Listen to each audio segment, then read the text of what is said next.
technical issues. Let us get going live. There we are. We're live. My button didn't go on, so I'm just gonna throw the intro in and let's enjoy this. And Miss Liz will be right back. Come over here, have a moment with me. My name is Miss Lizzie.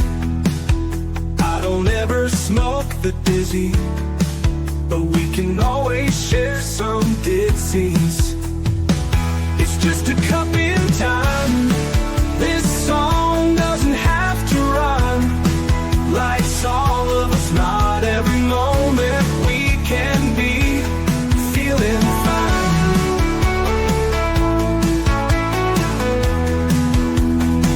I wanna share a moment, just a second if you will, maybe even a cup of thrill. We could share this performance. It's tea time, come sit with me. Well, welcome back, Miss Liz back. That's right. We had some glitches. I don't know what's going on. I think it's maybe the winter storm, or us talking about the snow and all that good cold stuff. But Leah Alice is in the back, and we're going to talk about the Society of Child Entrepreneurs. That's what we're going to talk about the youths tonight, and we're going to get some fun facts out there about Kansas youth. That's right. So before we get started, we're going to everybody over to Miss Liz's YouTube, Facebook, LinkedIn, Spotify, Spotify, YouTube, TikTok, all those good platforms. Give those a like, follow, and subscribe, and let's get these tea times out there because they do make a difference for everyone across the globe. So let's get this timer going, and let's get Leah in here, and let's spill some tea. And tonight's tea is, I have it right here, it's teaching, empowerment, and entrepreneurship. That is the tea that we're going to be serving tonight with Leah. The Changemaker Miss Liz's Tea Time Live Show. Miss Liz's Tea Time is a global platform dedicated to sharing real life stories, diverse perspectives, and meaningful conversations that inspire awareness, healing, and connection. I'm Miss Liz is going live using StreamYard. Before leaving a comment during the live broadcast, please grant StreamYard permission to display your name at StreamYard.com. Please be advised that all the content that flowed during any Tea Time show is presented in good faith. However, discussions may include opinions, beliefs, and perspectives that do not necessarily represent the views of Miss Liz or the Tea Time platform. Information shared by guests is based on their own experiences and is perceived to be accurate at the given time of airing. All guests, viewers, and participants are responsible for using their own judgment when considering any action or decision that may relate to these discussions. Some episodes may cover sensitive topics, including but not limited to trauma, abuse, grief, mental health, and other emotionally triggering subjects. Listeners and viewers discretion is strongly advised. Tea Time with Miss Liz is an open discussion forum to design and offer insight, inspire awareness, and create connection. It is not a substitute for professional, medical, legal, or therapeutical advice. If you require professional support, please seek assistance from qualified professionals or trusted resources in your area. If you have any questions regarding this disclaimer or the content of the discussion, you are welcome to contact me, aka Miss Liz, directly at my email, bookingmissliz@gmail.com, or visit my link tree at Miss Liz's Tea Time. By choosing to participate in, comment on, or view these live shows, you acknowledge and accept this disclaimer. Your participation is entirely voluntary. I, Miss Liz, welcome you to join the conversation with an open heart, and if at any time you feel this platform is not right for you, I respect your decision and welcome you back whenever you are ready. Tea Time with Miss Liz is serving truth and awareness one cup at a time. Well, welcome to Tea Time with Miss Liz, where every conversation pours purpose into the next generation. Tonight we welcome a woman whose work transforms childhood potential into lifelong leadership. Please join me in welcoming Leah Alice, founder and executive director of the Society of Child Entrepreneurs, a visionary nonprofit teaching young people from ages 6 to 17 how to dream boldly, build confidentially, and lead courageously. Leah's mission is rooted in the belief that children are not just the future, they are leaders right now. Through hands-on entrepreneurial learning, mentorship, and confidence-building programs, she helps young minds discover their potential and steps into the strength with pride. From Kansas to Germany to California and back, Leah carries global perspectives, deep compassion, and a passion for guiding children into becoming creators, problem solvers, and change makers. So grab your cup and settle in tonight. We celebrate youth leadership, possibilities, and the power of believing in children before the some hair and we're going to spill some tea. Welcome, Leah. Hi, how are you? I am good, and yourself? Not too bad. We have a little bit of articulation on your microphone, though. Is there like a little scratching? Yeah. Okay, let me check that out. But I'll get you to answer a couple of questions while I'm working on that. So, Leah, who were you as a little girl and who are you now? As a little girl, who was I? I was loud and talkative and incredibly creative. And I was always making and showing off something and chatting to any human I could find, much to the dismay of my mother. So, Leah, what got you into the youths? I have always loved working with kids. I was a nanny right out of high school, and then I had my own children and started working with kids as mine were growing up. So I say that part of the Society of Child Entrepreneurs was about building companionship for my daughter. And Leah, do you still hear the scratching on my mic? Yes. I'm so sorry about that. I'm not sure what's going on. Is that better? It is not. I don't hear what you're hearing. Yeah, I'm not hearing what you're hearing.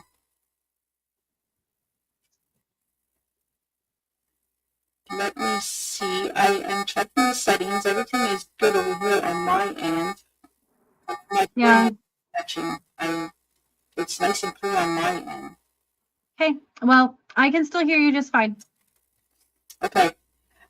So let's get into your tea today. And your tea is teaching empowerment and entrepreneurship. Mm-hmm. So why did you give me those 3 words for your tea? So I think one, we'll start with teaching and empowerment, because it can be really easy to say that those are the same thing. Like, obviously, if you're teaching them, you're empowering them. And if you're empowering them, you're teaching them, but they aren't the same thing. They might have the same end result of kids knowing and using these skills, but you can teach and teach and teach and teach and teach. And until you make the kids feel comfortable practicing, you haven't empowered them. There's no empowerment in lectures if it doesn't also include practice and failure and reiteration. So I did teaching and empowerment, even though they feel like they could be the same thing, because to me, they're 2 sides of the same coin. And to properly educate, you have to both teach and empower these kids to practice what they're learning. And then the last one, I was going to go to the entrepreneurship part. I think that it's an opportunity for kids to build confidence, creativity, problem solving, reiteration, resilience, while also feeling the pride and earning their own money and creating something on their own. So, Leah, can you tell me what inspired you to create the Society of Child Entrepreneurship? So this is a kind of a long story, and I'll try and keep it short. But the short answer is my daughter. The medium answer is she started her first business at 4 years old when she was watching me start a business. She decided to do it too. And as she got older, she continued to grow and develop her business and build it and change what she was offering. And I realized that talking to mom about business wasn't enough for her anymore. She didn't need to be talking just to me. She needed other kids and other people around her who loved entrepreneurship the way we did. And so founding the Society of Child Entrepreneurs gave us an opportunity to find peers and encouragers and mentors for my daughter. And now a large group of children that aren't just my daughter. So why is entrepreneurship such a powerful tool for children's development? Just because entrepreneurship becomes a hands-on vehicle for them to practice so many things they're learning. Entrepreneurship gives them the opportunity to practice communication. It gives them the opportunity to practice math when they're counting back change. It gives them the opportunity to practice planning ahead and problem solving in ways that are real and not just theory. So Leah, what changes do you witness most in children when they launch their first business? So my favorite thing is the pride that they feel the first time they sell something to a stranger. Like, if you could bottle that energy, you could power just about anything. That moment when somebody they don't know tells them that they love something they've created enough to give them money for it. That is such a confidence boost for the kids. It's such an exciting core memory that they're making, but it's also an opportunity for me to solidify to their parents that this entrepreneurship isn't just about making money, but it's about shaping their children into confident and outspoken adults. So, how does storytelling play a role in child's empowerment and confidence building? So one of the things that we do is part of our curriculum is based on my characters, Astra and Zeke. And the reason why we use Astra and Zeke is because kids have to have an instance of how it happened before they can apply it to themselves. It's the same reason why we have Aesop's fables, only these are the fables of entrepreneurship. And how do we apply skills from this book into real life? It gives them a starting point that's less scary and less risky than testing on their own business when they can see how it plays out in a story. It also creates a little bit of imagination and connects it to their brains a little bit better. So, what businesses have you seen come to life through your organization? Okay, we'll start with my favorite one because there's so many. But one of them that I love the most is we have a boy named Troy, and Troy is an avid reader. But statistics show that reading for pleasure drops off in America at around 4th grade. Right around 9, 10 years old, kids stop reading for pleasure and they pretty much only read what they have to read for school. But he wanted his classmates in 7th and 8th grade to talk to him about the books that he was enjoying. And so he wanted to try and find a way to get other kids to read for pleasure. And they were all complaining that there wasn't books that they could read for pleasure because all the books were boring. So he created a top 10 list, and it's called Troy's Top 10. And you tell him your genre, and he gives you 10 books in that genre that he thinks you'll love reading. And they're printed on the back of a bookmark, so you don't lose the list while you're reading. So he has these hand-drawn bookmarks that he created, and then his mom had copies of made. And on the back of every one is a list of 10 books in your genre. And so he's not just creating a way to get his friends to talk to him. He's encouraging literacy for his entire generation. And all he did was make bookmarks of something he already loved. Wow, that's incredible. I know, at 13, 14, he'll be mad at me if I say he's 13. He just turned 14. You'd be like, Leah. Right. Leah, come on. I have a 7-year-old face painter. She just does little stencils and she puts them on your face or your hands.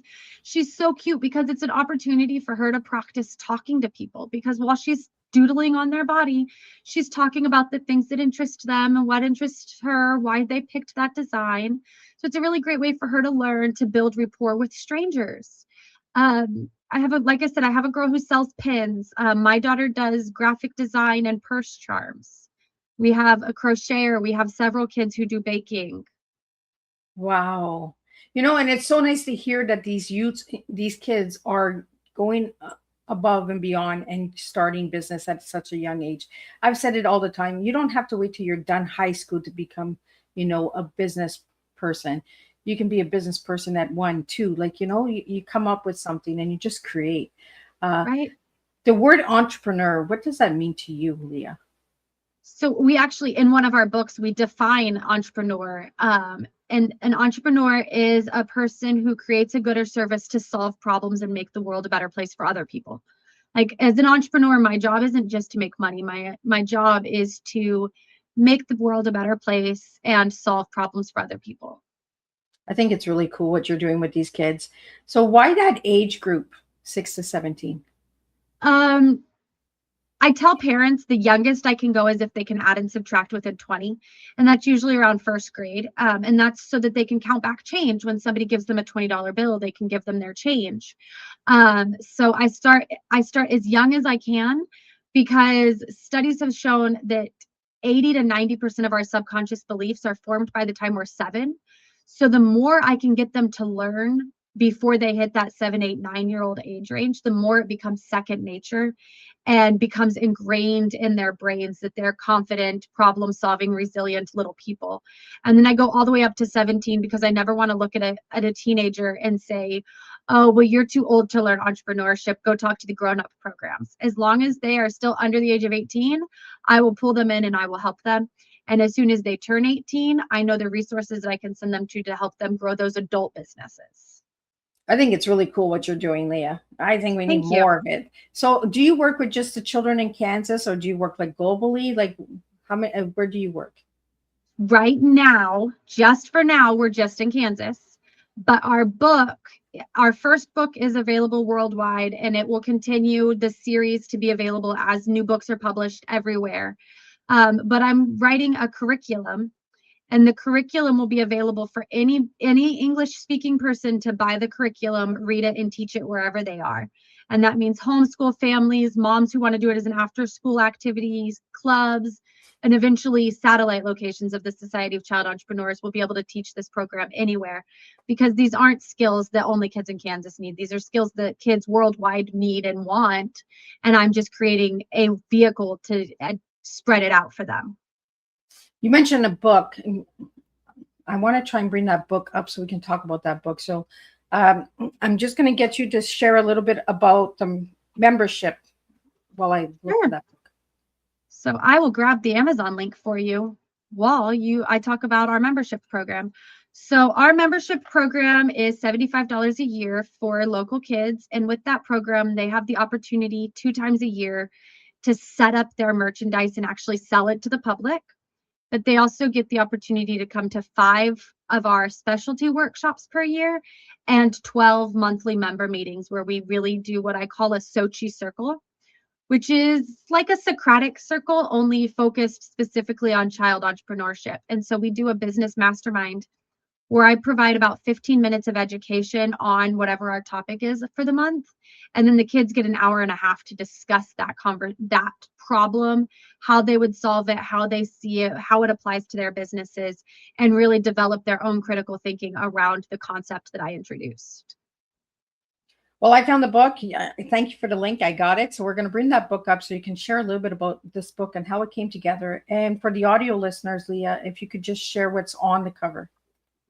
So our cover is Astra and Zeke, our 2 mascots that we created, and they're clutching hands because they have just formed a new partnership.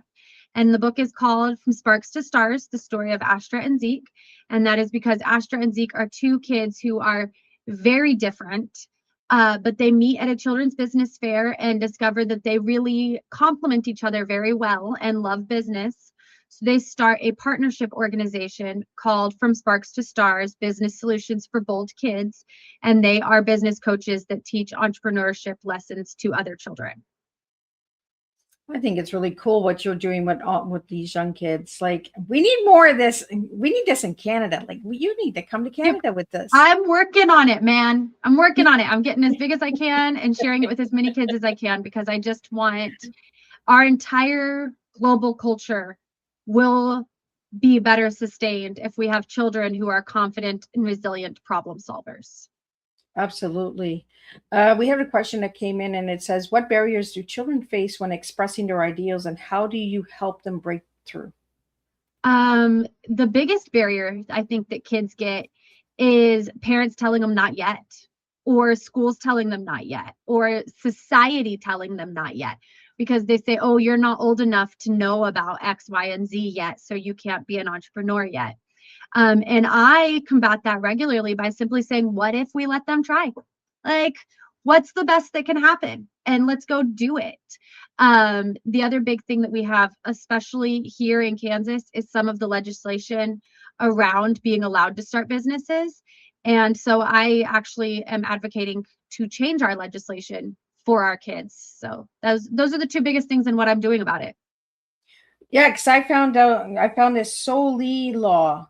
The Sochi law. Yep. And that is here in Kansas, 7-year-olds and 77-year-olds have to follow the same business laws, which means if a 7-year-old wants to have 3 lemonade stands in a single year, they are actually required to have a business license and register with the Secretary of State and everything like that, just like an adult would.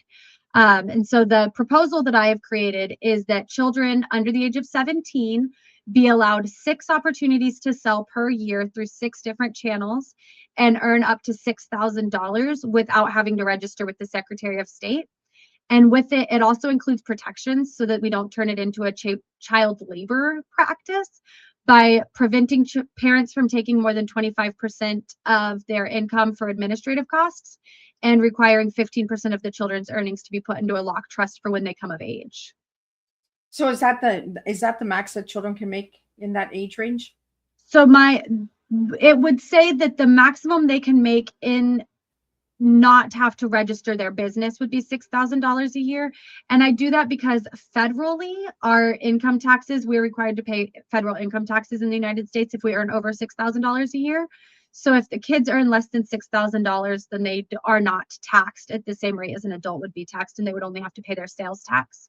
If they earn over $6,000 a year, then they're making great money. Their business is really sustaining itself.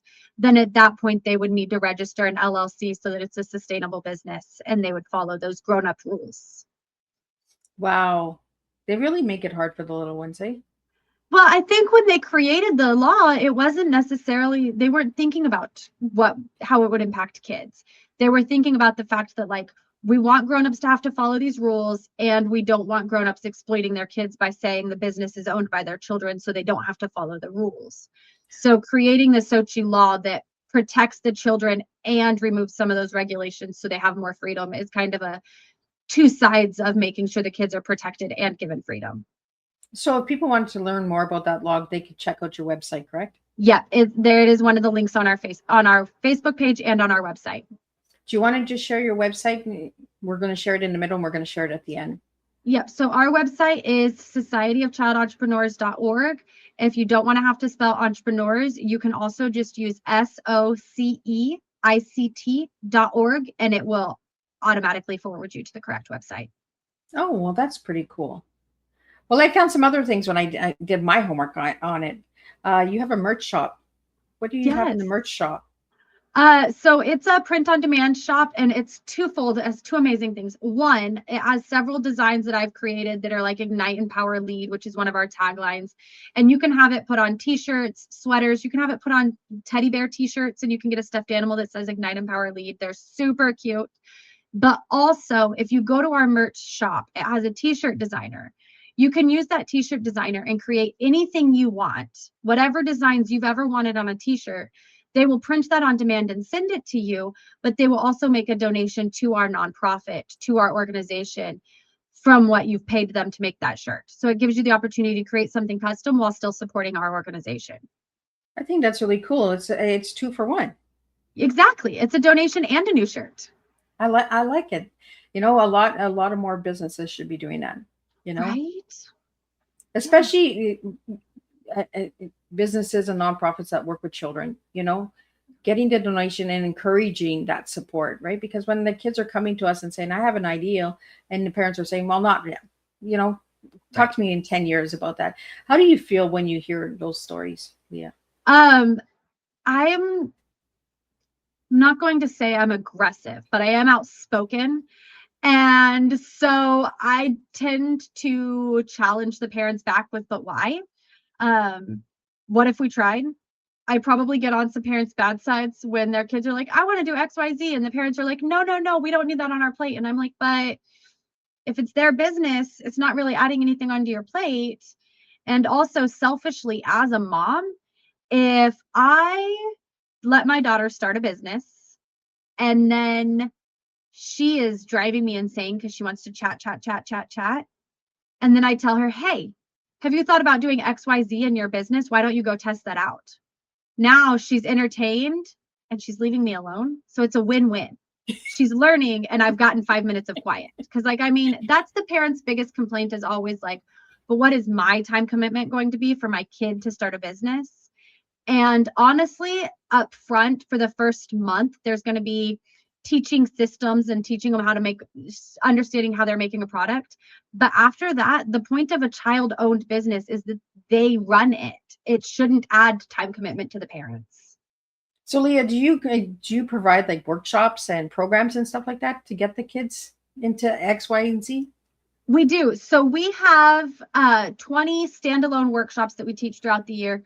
We teach problem solving. We teach what entrepreneurs do. We teach how to design a product, how to write a business plan, mission and vision statements, elevator pitches. I teach your kid how to do everything with their business shy of make the product they want to sell. And we're fortunate here in Kansas that we have several other places like Make ICT that will teach them how to make the things they want to sell. So have you seen an idea that came to the table and you're like blown away? Like, Oh my gosh, I have a story for you. One of our workshops is on problem solving. And I tell the kids, entrepreneurs solve problems and that's how they make money. I create a thing that solves your problem. And I tell you, your problem will be solved with this thing if you give me money and I give you my thing. And then you buy my thing and your problem is solved and I have money. So we're both happy. So I tell the kids, you're going to practice that today. And your fake problem that I want you to solve is porch pirates. Nobody likes getting their stuff stolen off of their porch when Amazon delivers it and the neighbor takes it before you get home. So I want you to solve that problem today. And they're like, we just put a locker on your porch. And so I was like, well, we can't do that because those delivery drivers are kept on a really quick timeline. So they don't have time to figure out how your locker works to deliver your package. And so they say, okay, well, we'll give the locker extender arms, like a little robot, so the delivery driver can put it on your porch somewhere and it'll take it and put it back in its own belly. So it'll hold the package. And I'm like, okay, that's cool. But if now my porch pirate neighbor is just going to take my expensive robo arm package holder and my package. And so they're like, well, we'll just put 2 bolts in it. So 2 strong bolts will keep it on your porch, but not create so much damage that you can't move it. Okay, I like this. This is a good solution. You guys are doing a great job solving this problem. When I get home from work, I'm tired and I need to get my package out of this box. Is it a key that I'm going to lose? Is it a code that I'm going to forget? Like, I have a lot of things going on in my brain. How am I going to get my stuff back out of this box? And what if I don't even know there's a package delivered? How long is it going to sit there? And so the girls look at me. Mind you, these girls are 6, 9, and 11. And they look at me and they say, oh, we're going to give it facial recognition software. So when you come home, the robot will see you and it will hand you your package so you can just carry it inside. And I'm at this point, I am now blown away. I'm like, you guys, this is brilliant. Where's the patent attorney? We need to get on this. But I look at them and I'm like, I think that this might be too complicated for you guys to create. I don't know that this is a feasible solution because I don't think you can create it. And the 12-year-old looks at me, deadpan, most honest she's probably been that week, just like, absolutely, I'm asked the dumbest thing she's ever heard. And she says, I'm in robotics club. I'll figure it out. you just never know, right? Like kids, Right. they blow me away by some of the things they come up with. And they understand so much more than we give them credit for. Right. I'm in robotics. That was last year. And I'm still like, I aspire to the level of confidence that young woman has. Well, a question just came in for you while you were talking. Do you show about trademarks and patent and all that stuff? So in our curriculum and with our stories, we don't teach about trademarks or patents. However, some of our students that we have really cool ideas like this, I do refer them to an attorney for those types of things because I'm not an attorney and I can't tell them what they do and don't need to do with that. But when they get to the point that they need to form a real LLC or they need a patent or they need a trademark, then we refer them and we say, you've gotten to the point in your business, you now need this new next level of amazingness. That being said, I do have 3 trademarks. I do highly recommend getting your trademarks on the stuff that you love so that it can be yours and you don't have to fight for it later. Another question that just came in is, how does SoulC incorporate financial literacy into the learning experience? So I used to be a financial coach. So talking about money is incredibly important to me. And it's something that's second nature in our house. We talk about how we use our money every time my kids get a birthday card, every time they earn allowance, and every time they make a sale at their businesses. And so with the Society of Child Entrepreneurs, I teach the kids, one, how to price their products based on the service and time that goes into it so that they're making a profit on their products. I teach them how to figure out a budget for their events so they understand, like, if I paid this much in booth fees, I have to sell this many products to break even. I need to make this many to get a profit, and I need to make this much to reach the goal that I made for the day. And then we teach kids, when you have earned money, once it is in your hand, you only have 3 choices. There are only 3 things you can do with a dollar bill that you're holding. You can spend it, you can save it, or you can give it away.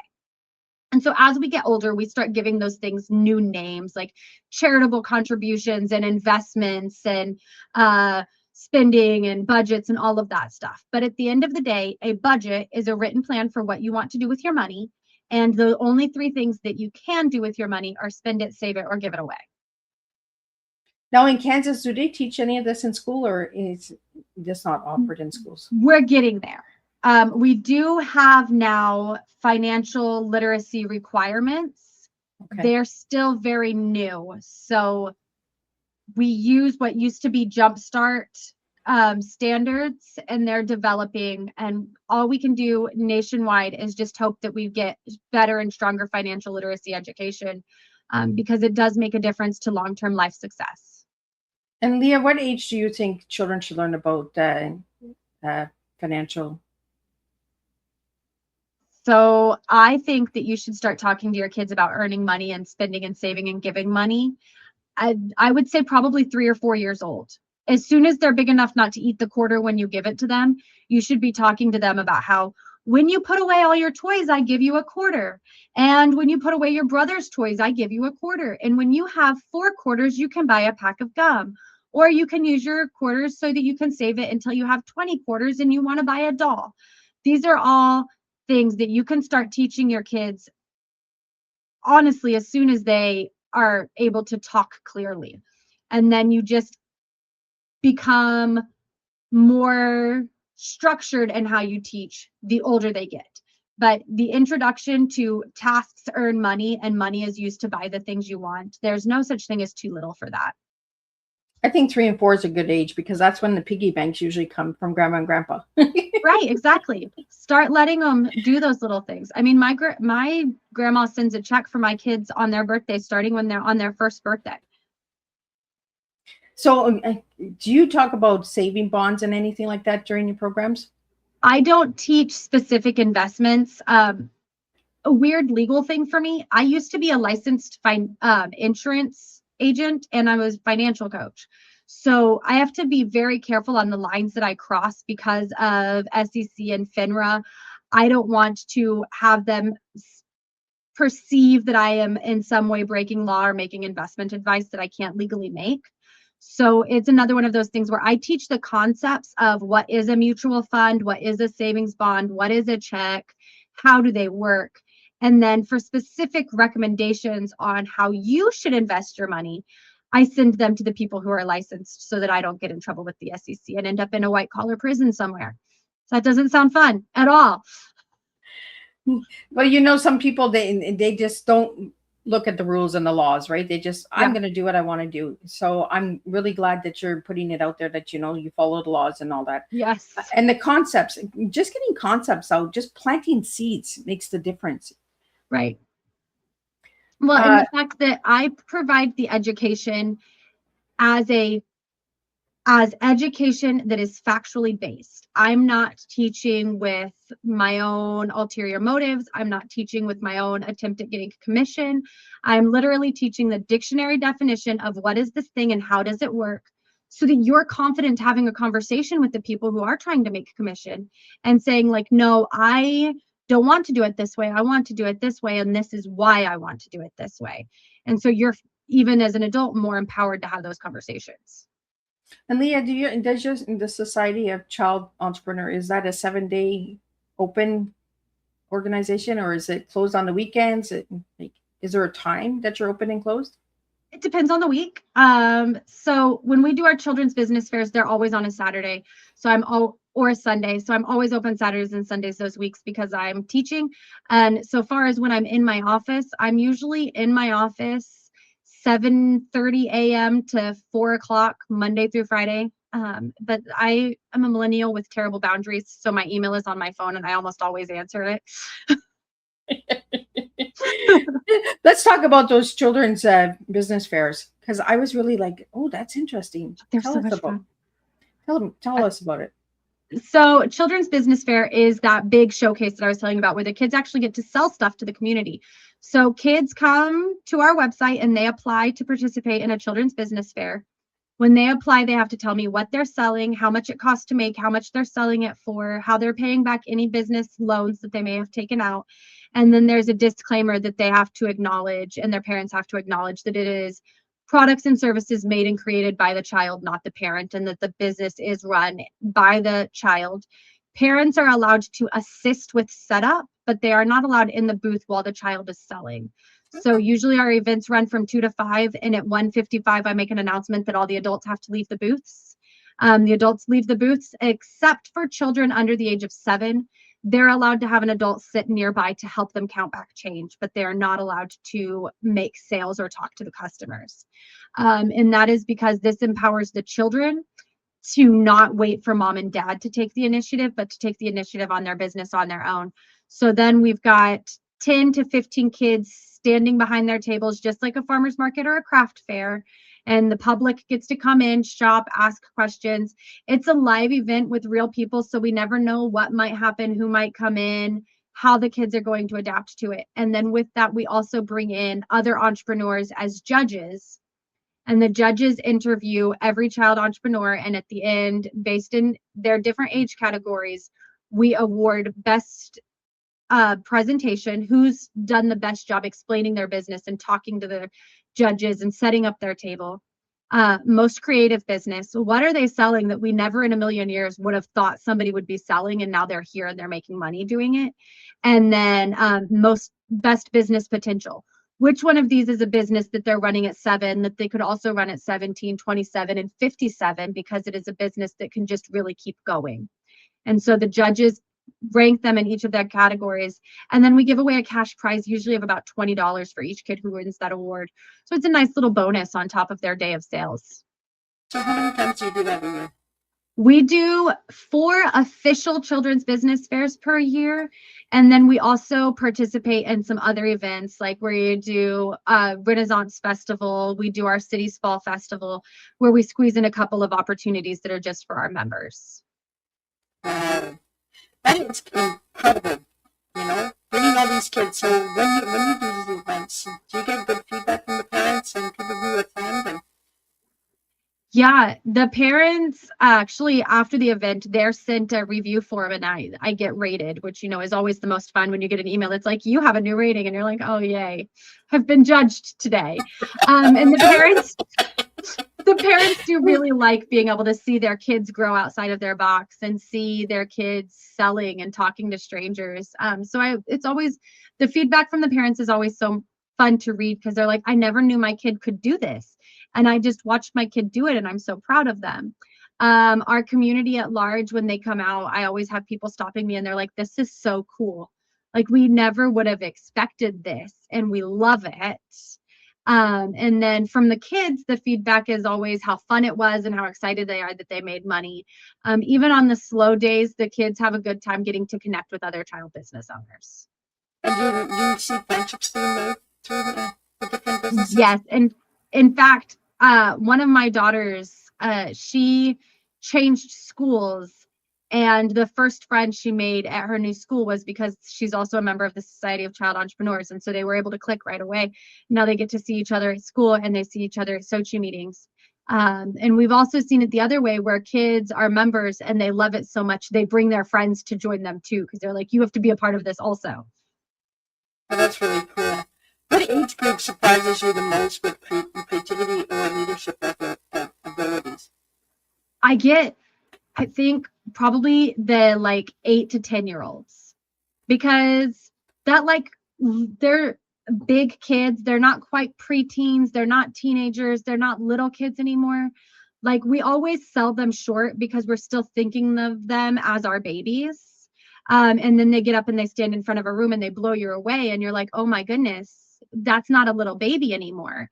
And by the time they're 10, 11, 12, you kind of expect a little bit more of them because they're getting older. But those like 8 or 9-year-olds, they can really kind of pull the carpet out from underneath you when they come up and you don't expect what comes out of their mouths. So it's almost like kids say the dumbest things, right?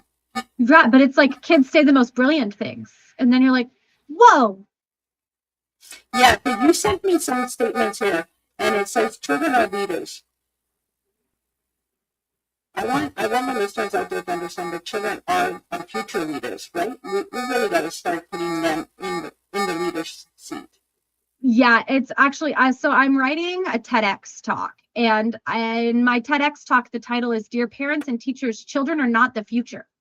And it is because I am really sick and tired of us saying children are the future. Oh, the generation, the leaders of tomorrow, because all we are doing is we're using it as a scapegoat not to listen to them now and not to give them any power over their present. And then we tell kids, you know, if you want better, do better, but only in your own little circle because you have no power. When actually they have power and ideas, we just need adults to create space for them to share those ideas.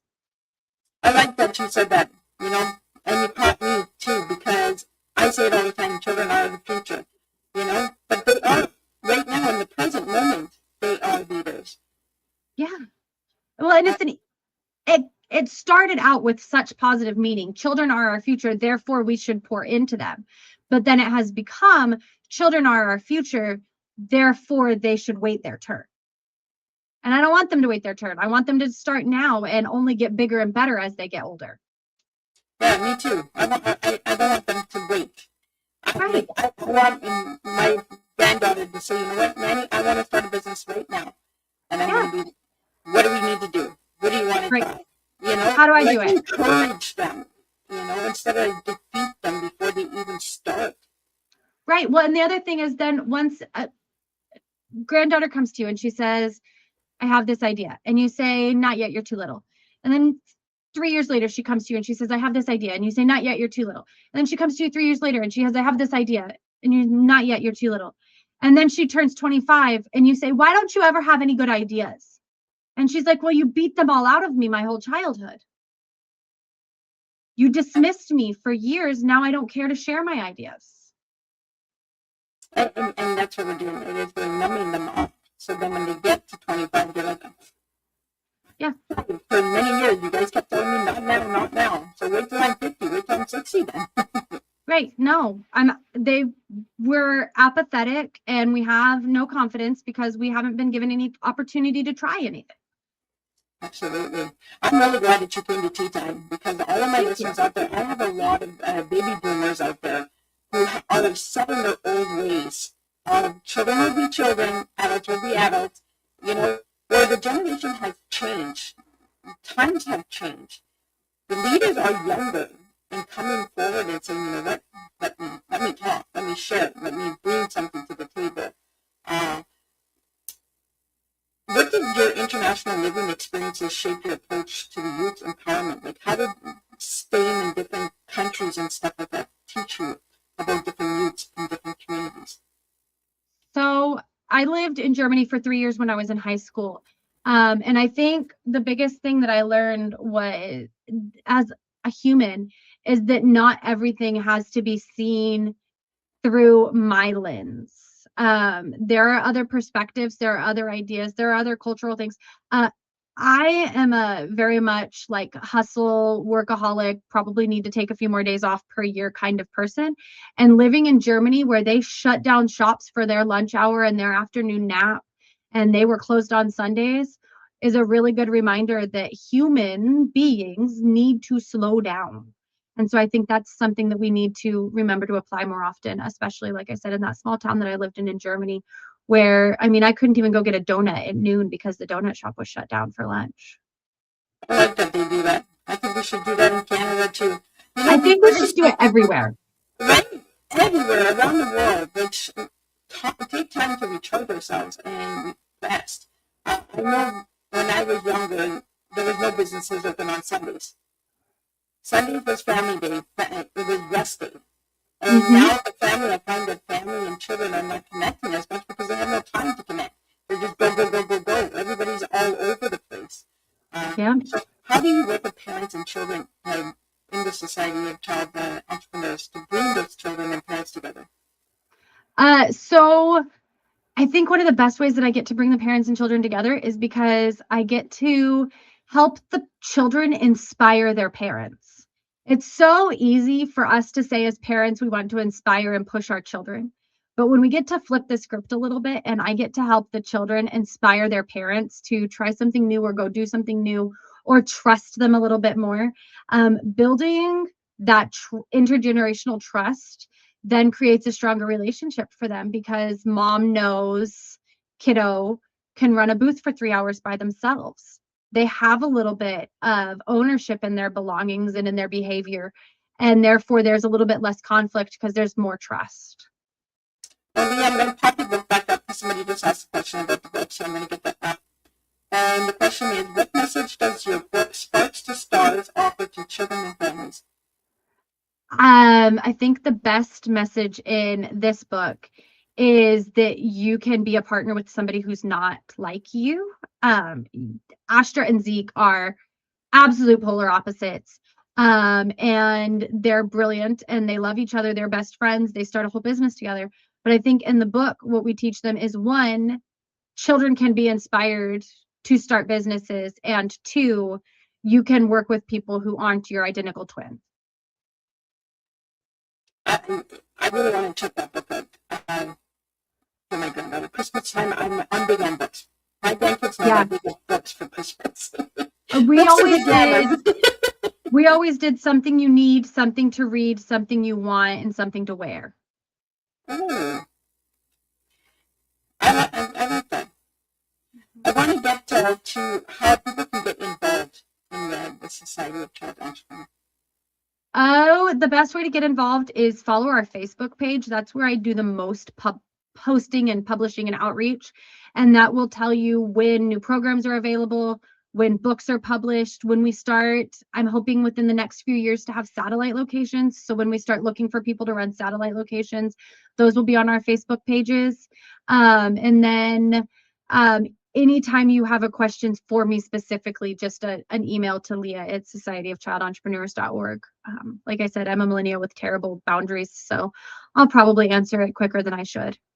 And Leah, what kind of donations are you looking for? Anytime that we can have unrestricted cash donations, those are obviously every nonprofit's dream because it means we get to decide what our business needs right now.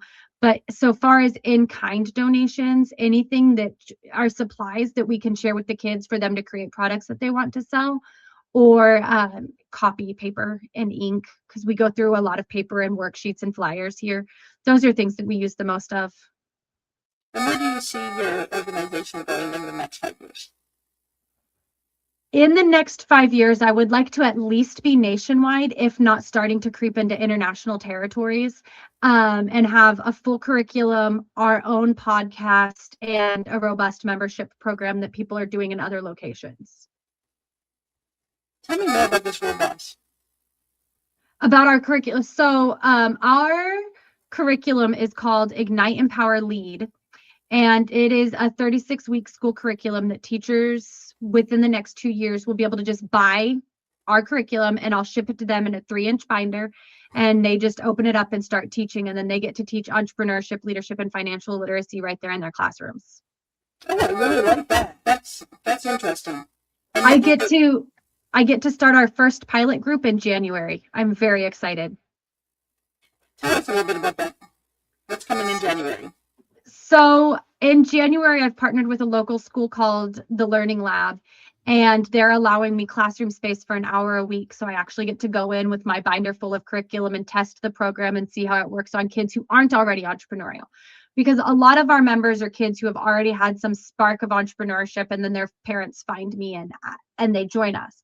But this is going to be taking kids who maybe aren't entrepreneurial or haven't ever heard of entrepreneurship and taking them on a journey from an introduction to entrepreneurship to the end of the semester is launching their business and opening it to the public. We just had a question about your TED Talk. When are you doing a TED Talk, and where can they find you for that? Whenever somebody gives me a stage. So I have written the talk and I am in the process of applying for stages. Statistics show it takes on average 87 applications before you're approved to do a TEDx. Oh. So far, I have done 25. So we're making progress. I've gotten 5 rejection emails so far. So, baby steps in the right direction. So I'm hoping at some point in 2026 is when I'll be able to get that TEDx stage to finally be mine. And then once it's up on the TEDx website, it'll be all over my social media and our LinkedIn and our website. And I'll probably stand on the top of my office building and scream that it's finally done, because it's been a goal of mine for a really long time. But it's coming. Just keep following me. And if you happen to know a TEDx organizer, feel free to send them my LinkedIn page. Well, I have a couple of people who have been on TED Talk, so I'm gonna get some other information for you. Would you be open to sharing about the society on just regular stages in schools, colleges, stuff like that? Anywhere that wants to hear about child entrepreneurship, child leadership, financial literacy for kids, the impact of throwing society on its head a little bit and letting kids be leaders, I am happy to come and talk to them. And depending on when it is, sometimes I even bring my junior executive director, which is my 10-year-old daughter, who also is an amazing speaker and podcast guest. I'm going to connect you with somebody who's looking for speakers, and I think it would be really cool. Are you willing to travel to speak? Yes. I'm going to connect I really enjoy traveling. And fun random tidbit about me that I don't advertise frequently. I still technically own a travel agency. So when I travel, I make commission on my own travel. There you go. I'm going to connect you with a few people that are looking for speakers to have on their stages that they're opening up. And I think that this would be incredible to be on their stage. I would love the opportunity. Let me connect. Like a lot. As you're talking, I'm just like ding, ding, ding, ding. Oh, dot. I love connecting my guests with other people that I know or other guests that have been on Tea Time. And it keeps the ripple effect going, right? It shows the support and understanding that we all are doing this together. And that's what Tea Time is about. I used to, I don't know if you've ever heard of Mike Michalowicz or his book, Profit First, but I used to be fortunate enough to work at Profit First Home Base, at Profit First Professionals. And I would tell people one of the best things about it was that I'm like the drop that starts the ripple, because my job was to teach accountants and bookkeepers this Profit First method. And then the accountants and bookkeepers got to teach it to their clients, and then their clients got to apply it to their businesses and then teach it to their children. And I just got to be that little top ripple that just started all of this financial wellness. It was amazing. I like it. The little ripple effect. And all these little children that are following right behind her. Like, I love it. My little ducks following behind me, ready to start businesses, run the world one day. Leah, how can parents, teachers, and communities better support young entrepreneurs? Ask more questions about their business, about their desires, about the way they want to see the world. And then when they give answers that you have that little glimmer of, I can see that happening, help them make it a reality. And one word that defines your mission. One word to define my mission. I already narrowed it down to 3, and that was hard enough. I'm a tough cookie. What can I say? Yes, that is. I don't want to say empowerment because that seems so cliche, but I am going to say encouragement. Oh, why encouragement? Because empowerment, that's like, I'm empowering you. I'm giving you permission to go and do this thing. You have been given the power to fulfill this action. But encouragement is being able to sit down, hold their hand, and say, I believe in your ability to do this, and I will help you do it. And I asked you to give me one word to describe yourself, Leah, and you gave me visionary. Yeah. What age did you become a visionary person? I don't know. I feel like I starting to call myself visionary-esque or thought leader only this year. Oh. Like only at this year. It still feels very new and very like risque to call myself a visionary. Like that's an awful egotistical name to apply to yourself because it's a big and weighty, but also like I'm challenging an entire culture and that feels mildly visionary. So I feel like I've earned it at 32 years old to call myself visionary. I think it opens a door. We should be using that word more often with our children and the youths out there that have a big vision, a big ideal. When you gave me that word visionary, I was like, absolutely, I can see that with Leah. Yeah. It like I said, it's a little risque to be like, I told my mom, like, do you think I'm a visionary? And she was like, Milton Hershey or Bill Gates are visionaries. Like, you're just a person with big ideas. And at first I was like, so maybe I'm not a visionary. And then I was like, wait a second. Yes, I am. I'm as visionary as Milton Hershey. I didn't invent Hershey bars, but I invented Soshi. And what color feels like leadership to you today? I'm going to say burgundy. Oh, why? That's a nice color. Burgundy is a nice color. But specifically, so everybody says red is a power couple, right? Like power color. Red pushes forward your authority and your leadership. And when you wear red, you're confident. But then you also add in some of that purple of like the royalty and the establishment of like wealth, because you have the money to have that purple dye. And so being able to say like just a little purple to my red. Burgundy is a beautiful color. I'm a mulberry girl. That's where my colors come in. It's that deep red and purple mixed together. It brings strength and resilience in. It's such a good. Our logo is navy and burgundy and then forest green and gold. So. Oh, I like it. All nice, beautiful colors. If you ever want some light reading on our Facebook page, I actually have I broke down every component of our logo and why I chose it and the symbolism behind the colors, the fonts, the symbols, everything is on our Facebook page. Do you got time to share it? I can pull it up. Some of it I don't remember anymore because I have a terrible memory, but I can share some of that with you. Yeah. The biggest parts of it are obviously right in the center. We have Artemis and Hermes. And that is because I love Greek mythology, like a lot.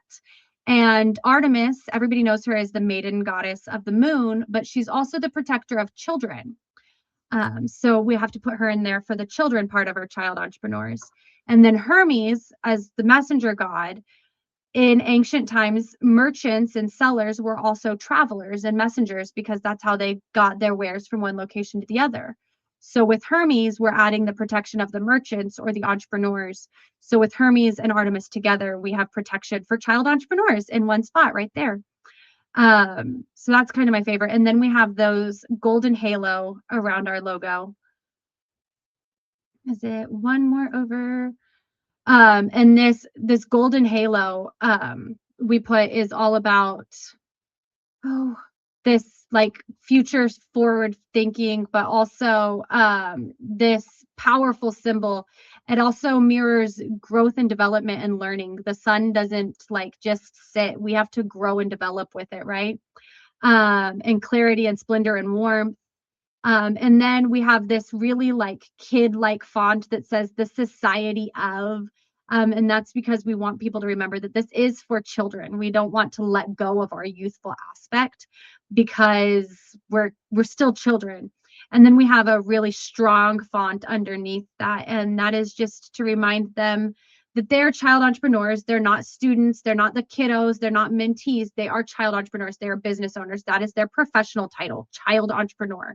So they have stake and therefore they get that grown-up kind of font. And then we have our burgundy, our blue, and our yellow gold. And that is those primary colors, but muted for a more mature, serious tone. We don't want you to feel like little kitties. We want you to feel like we've got those primary colors, but they're a little bit more grown up. They're getting fancy a bit.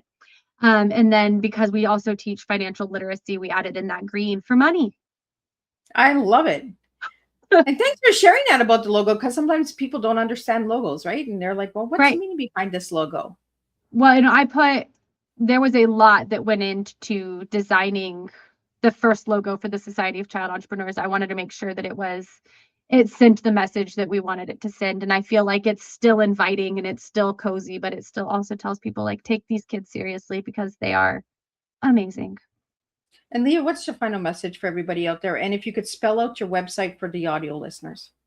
Okay, so my website, the easiest way to get to it is SOCEICT.org, because that will automatically forward you to the long listed one that you don't want to have to type. And then my final message for everybody, again, that scandalous message: children are not the future, they're leaders now.